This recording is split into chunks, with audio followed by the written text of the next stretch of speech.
former MD and CFO of SBI, Diwakar Gupta, joins us. Thank you so much for joining us, Mr. Gupta, on the show. I'm going to start off by getting your views on what happened in the power sector, but I'm going to that entire Supreme Court verdict, but I'm going to attack it from a slightly different angle. Exposure that banks have to these power companies, and how does that affect their asset quality? I'll start off with the one that you represented, SBI. How does it get affected? Well, power is a very large portfolio on the books of most banks, at least the larger banks. In infrastructure, power has the lion's share, and therefore anything that affects the viability of power units is not a positive. It's obviously a worry for banks. But I think we take hope from the fact that Supreme Court has not really gone ahead and deallocated. You know, one thing that we need to be mindful of is that while a stay order is absolutely fine in normal judicial processes, in financial matters there is always a cost of money which cannot be stayed, and I think Supreme Court has recognized that while not deallocating. It will be fine, it will be good. We all hope that eventually whatever the verdict, it will be such that production and work as usual is not stopped. Costs can be imposed on people who are found to have benefited irregularly. So if one looks at the power sector, sir, then some estimates say that about 3 lakh crores is a kind of exposure that all banks together have to the power sector. And we have massive new capacity which has come up over the last 2 plan sessions, halfway through the new plan and the previous plan. Much of which is actually stressed or hasn't gone online for various reasons. Now, you're saying that the Supreme Court, you're saying it might not go ahead and deallocate mines, and therefore these might not be affected. But we were talking to some other experts in the morning, and they were saying that anywhere between 26 to 28,000 megawatt is out there ready for commissioning but does not have PPAs.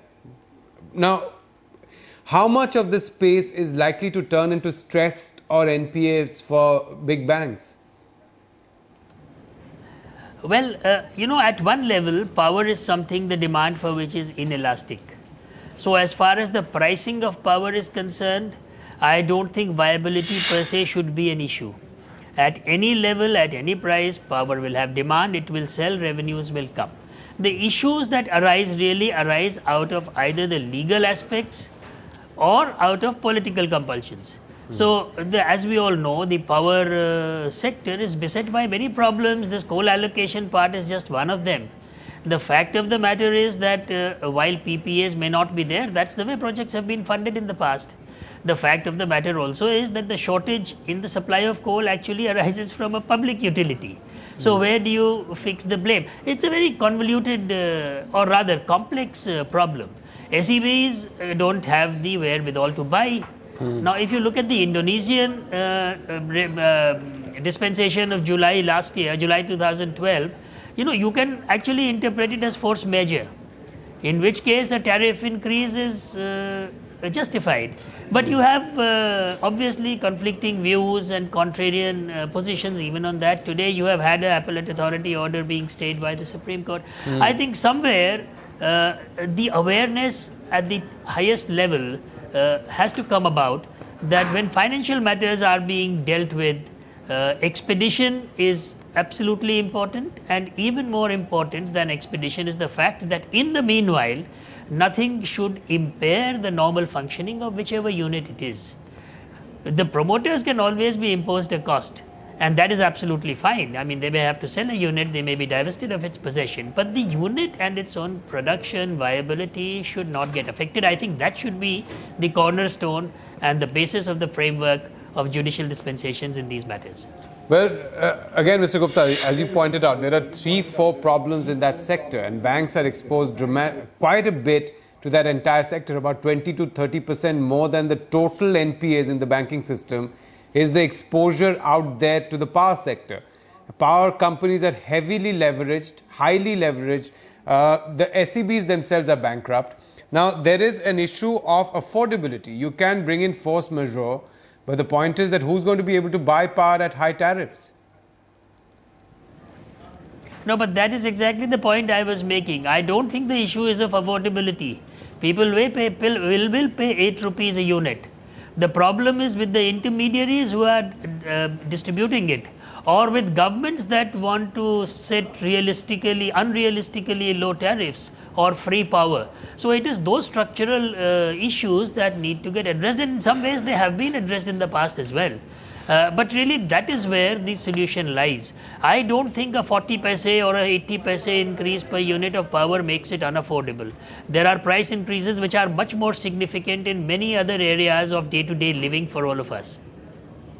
Mr. Gupta, from a banker's point of view, when a promoter comes to you asking for money, saying that I want to set up a power project, what are the things that you look at? I mean, what are the big considerations before making the credit decision? Yes, you see, the template for evaluating infrastructure projects in general and power in particular are very well understood and appreciated by everybody.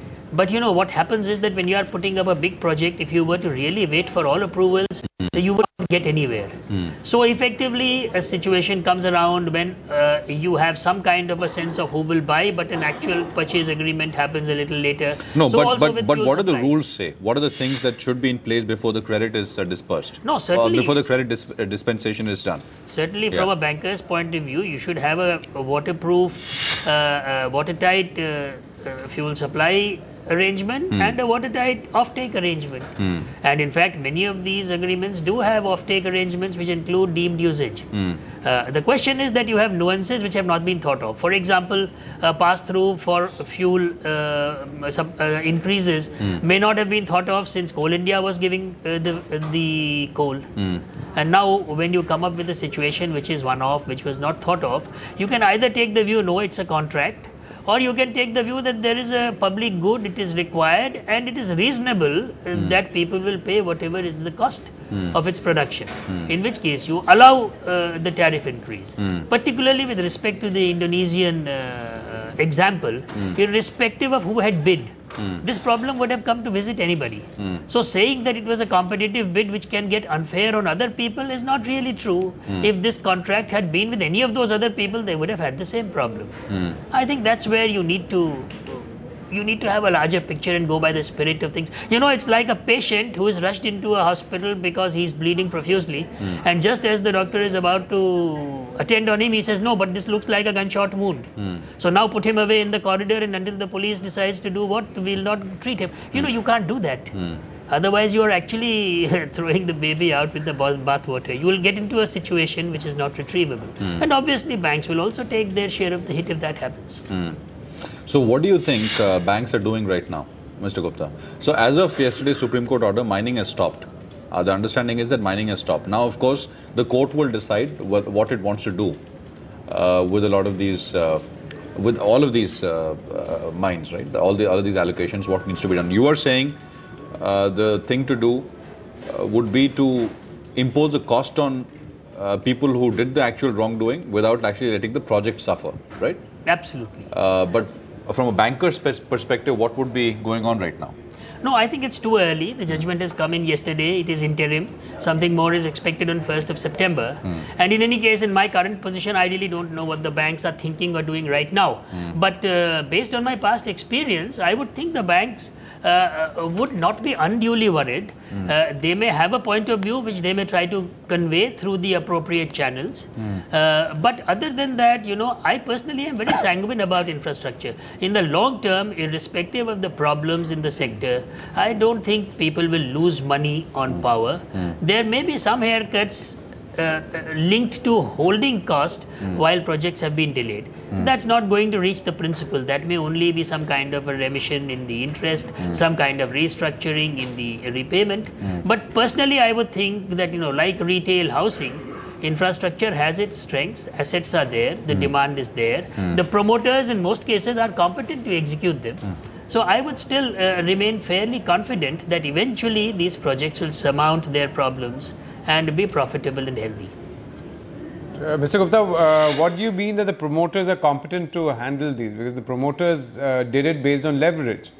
They hardly have any equity into any of these power projects. Most of this is whatever loans have come to them from banks. In fact, they don't even have to repay till they officially announce that they've commenced their commencement date. So, why would you not support the banks forming consortiums, going and taking over these power projects and handing it over to something like an NTPC, which has the balance sheet to deal with it?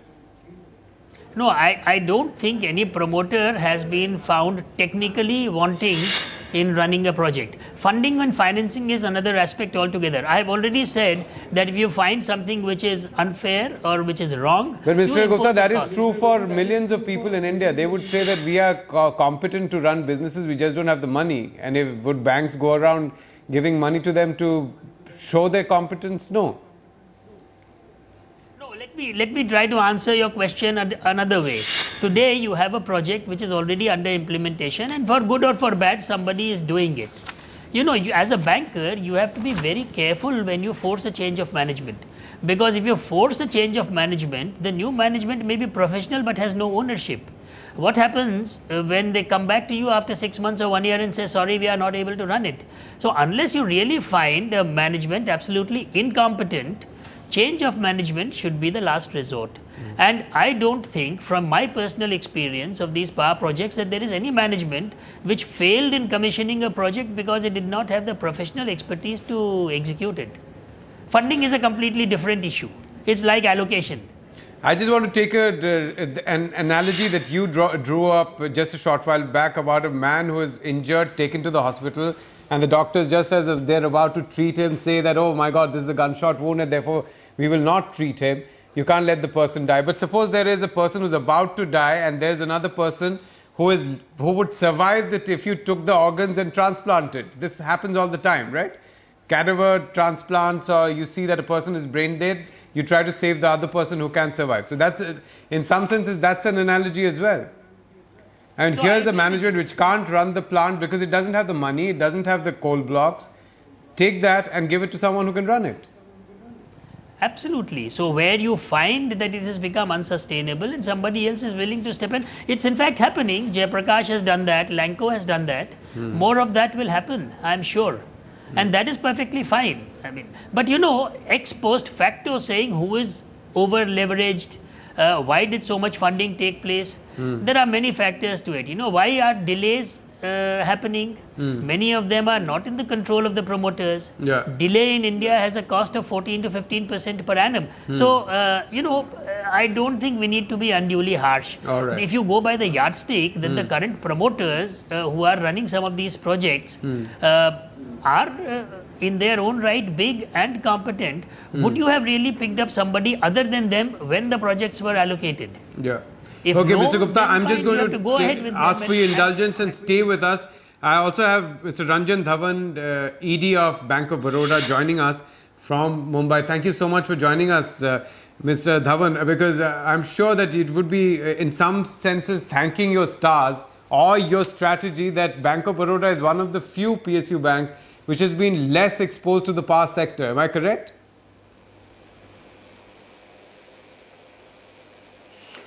Yes, I think compared to some other banks, we are less exposed.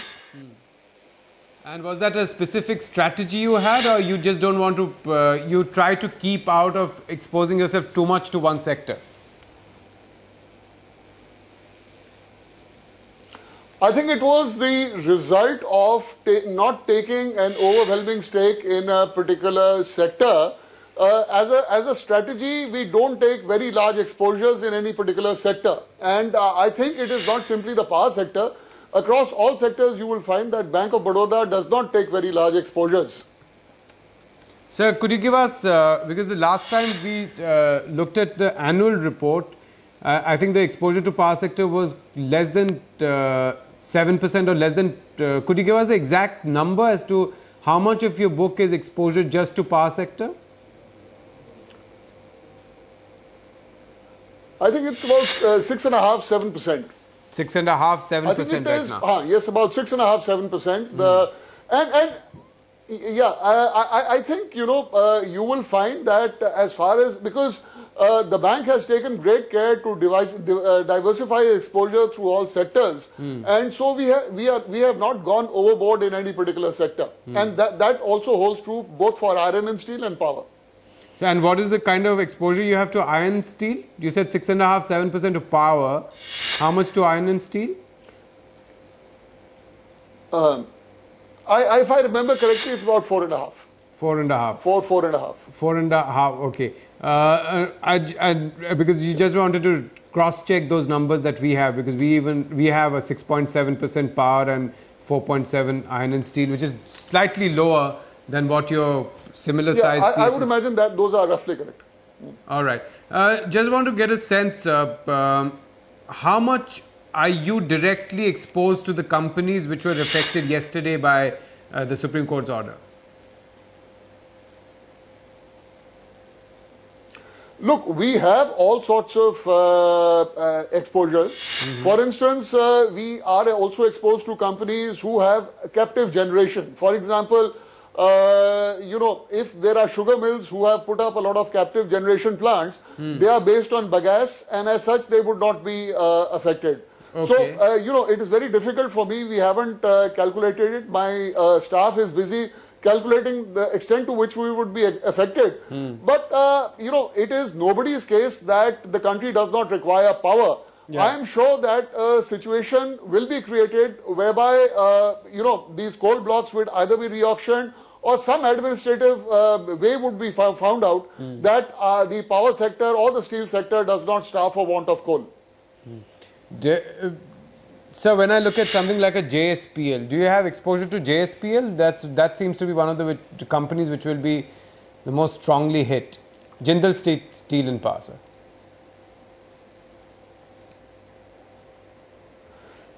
Yeah.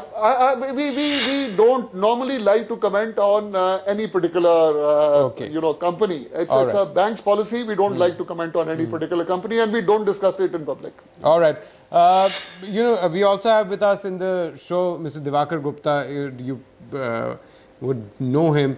He was saying that there is no case right now to actually try and take over these banks. Banks don't have to go and take over the managements or even try and manage any of these power companies just because they are going to be unviable. And here I didn't ask him only about what the power companies affected by yesterday's decision, but also power projects, about 28,000 megawatts worth of projects which are affected by the lack of PPAs.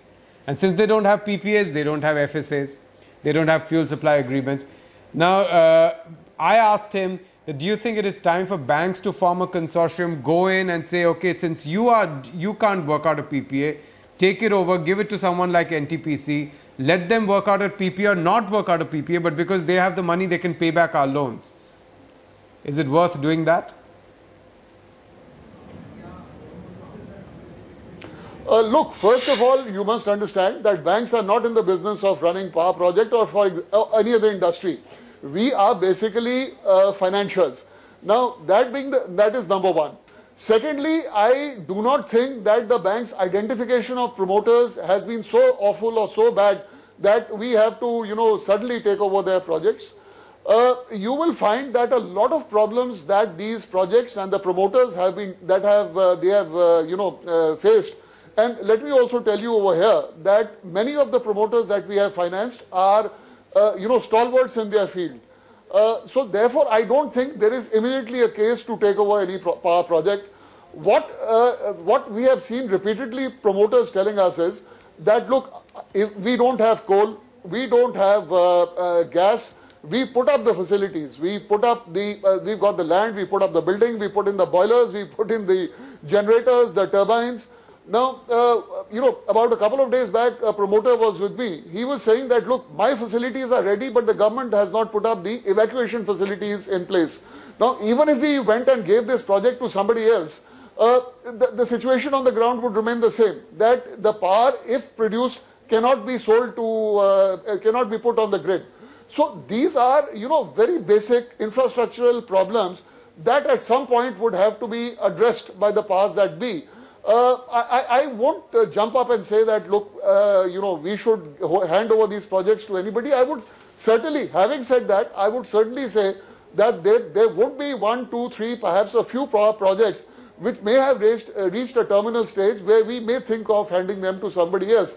But by and large, I don't think this is the case as yet.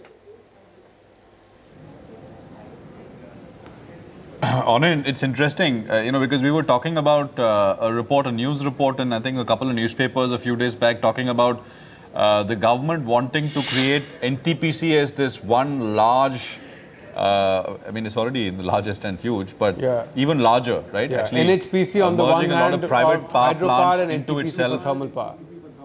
Yeah. As single large entities which can actually absorb a lot of this private capacity which is out there as well. So, no connection, of course. The Supreme Court, of course, interpreting laws here, but the government thinking on those lines according to that report. We don't have independent confirmation of that, but just thought it's interesting to mention. Mr. Dhawan, good morning, sir. Prashant here.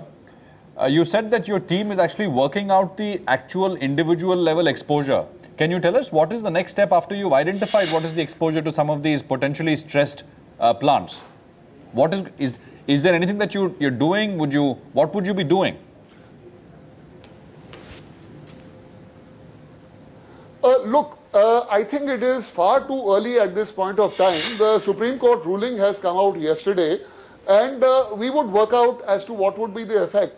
But, by and large, if I might talk about non-performing assets, we have over the last 2 quarters seen a bottoming out of our non-performing assets.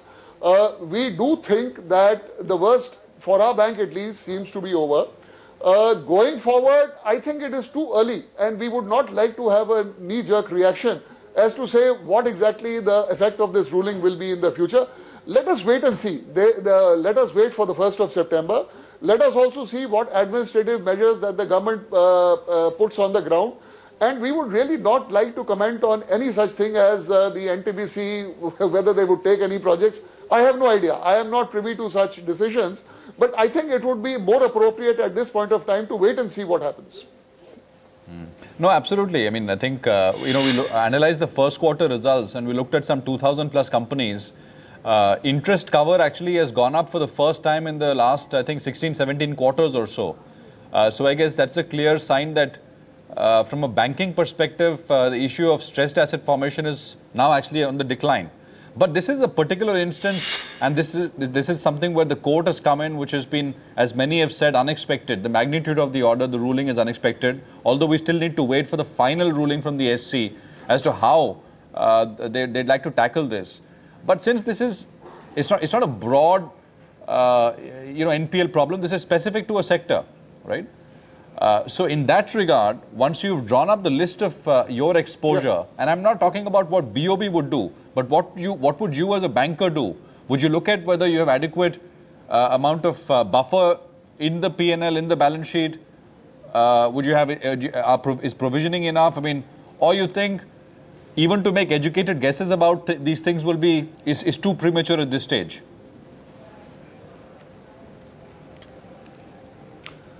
I personally feel it is far too premature at this stage. The country desperately needs power, and I cannot see a situation where, all the power projects which are come up, which are in the process of implementation, are simply, let to rot away. I don't at all see a situation like that occurring.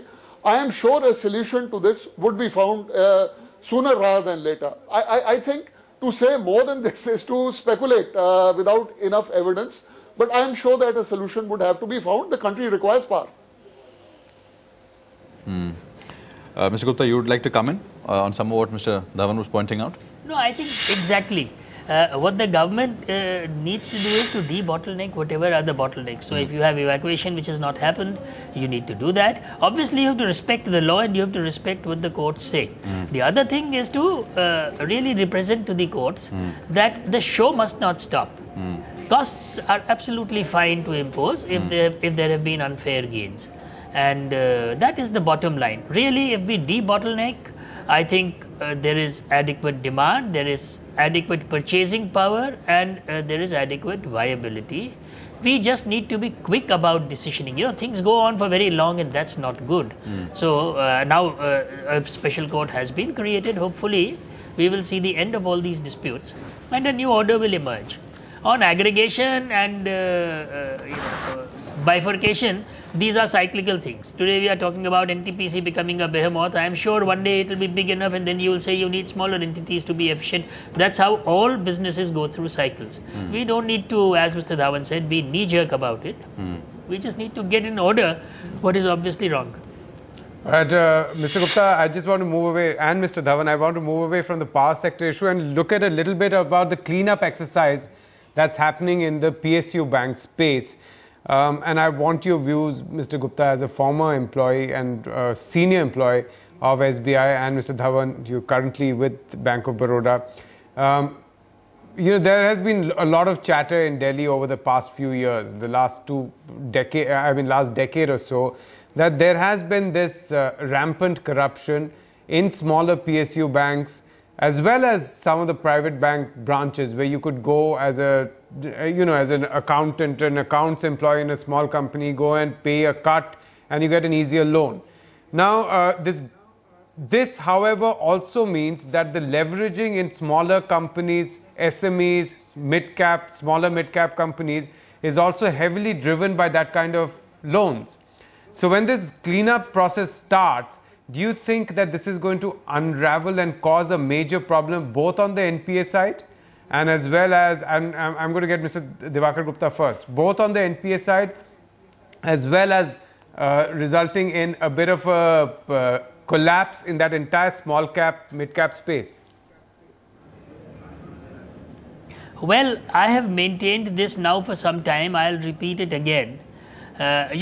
Standards of ethics, morals, probity, whatever they are across society. I am not saying banks are untouched by them, but I would say that in absolute terms, banks are pretty good. In relative terms, they are actually much better than many other sectors that you see around us. Anyway, that is not a defense. Now, to your specific question, I personally feel that the biggest chunk of NPAs is happening not because of corruption, not because of borrowers being dishonest, but because of the decision-making process having come to a complete standstill. Even a small thing like rehabilitating a unit, giving it additional funds, and all the set of bankers of that unit are just not able to come to a decision in time, and invariably and irreversibly units are pushed to sickness. That comes to haunt the banks again. So if we have to do a cleanup exercise, we need to do two things. A, there has to be a watertight mechanism to see that decisioning happens within a time frame. B, there has to be an accountability put for indecision or too conservative a decision. And C, we must not make the mistake of witch hunting or painting the whole sector as if it's completely falling down and crumbling apart, because that will only make decision making even worse. People are not deciding, they will decide not to decide going forward even more. So that's very interesting, Mr. Gupta. I'm going to ask Mr. Dhawan that as well. Mr. Dhawan, there was a talk that under the UPA government there had been a policy paralysis. Bureaucrats refused to take any decisions because they thought that they'll be targeted later on, and they just wanted to end their days till retirement quietly, not signing files. Someone on our show 2-3 days back said that if this PSU bank cleanup becomes a witch hunt, we'll be faced with a loan paralysis, lending paralysis that PSU banks will face. Do you fear that as well?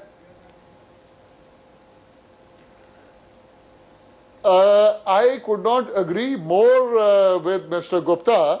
I feel that whether it be the PSU bank, whether it be the armed forces, whether it be the civil service, they are drawn from the same pool of society and they reflect the general level of ethics in that society.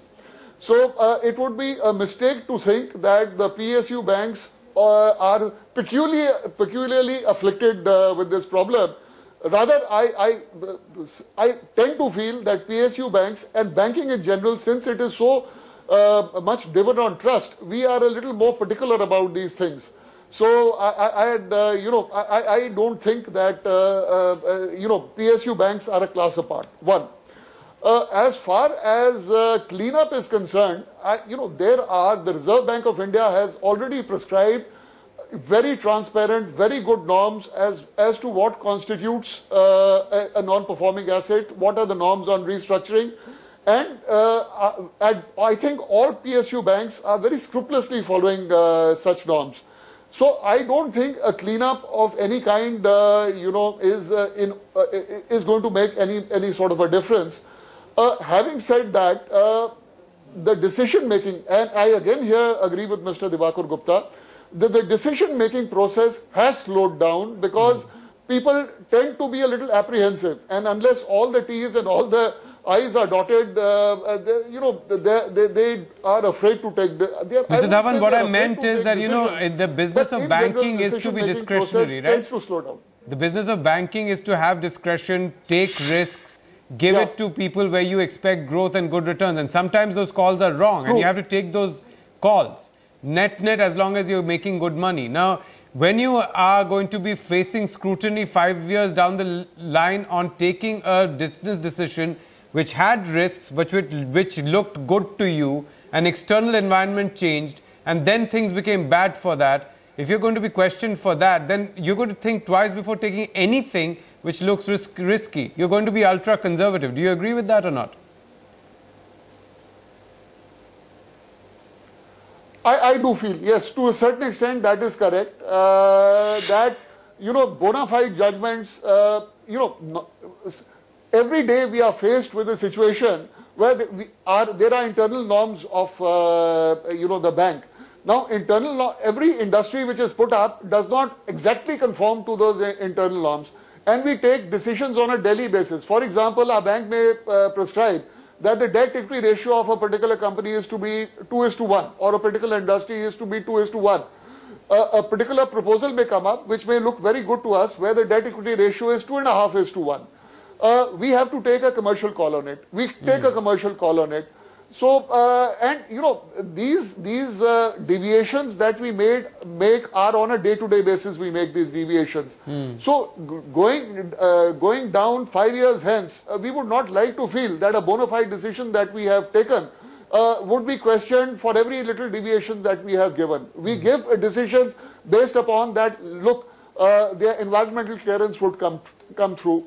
Now, if environmental clearance, a party has applied for environmental clearance, we have financed them, and if the environmental clearance comes through, or 80% comes through, balance 20% comes through, then, a call would have to be taken today that, all right, we won't sanction a loan until and unless you get the environmental clearance. The promoter comes and tells us that unless you sanction the loan, unless I show financial closure, then nobody is going to give me environmental clearance. So it's a chicken and egg situation in many, many cases, and a view will have to be taken about it. I mean, that's the problem in the power sector, right? If you don't have financial closure, no one's going to sign a PPA. If you don't have a PPA, you're not going to get an FSA. So that's the problem. Mr. Gupta, one final question to you, the same question. Do you think that we are in for a phase of ultra-conservatism in the PSU banking space? I think that will be decided exactly by what kind of message the government gives over the next couple of months. My suggestion to the government will be, there must be a body created. It can be a body created jointly by the Ministry of Finance and Reserve Bank of India. And there you should have people who are able to question indecision, conservative decisioning or delay of decisioning of banks on major matters. This is a body where borrowers should also be able to come and complain suo motu. You may do it on a one-off basis for 6 months or a year. I have no doubt that some 25,000-30,000 crores of impaired assets can be resolved if you have somebody taking quick decisions on some of these things, even now. All right. Okay, thank you, Mr. Gupta. Thank you, Mr. Dhawan, for joining us on this show. Pleasure talking to you.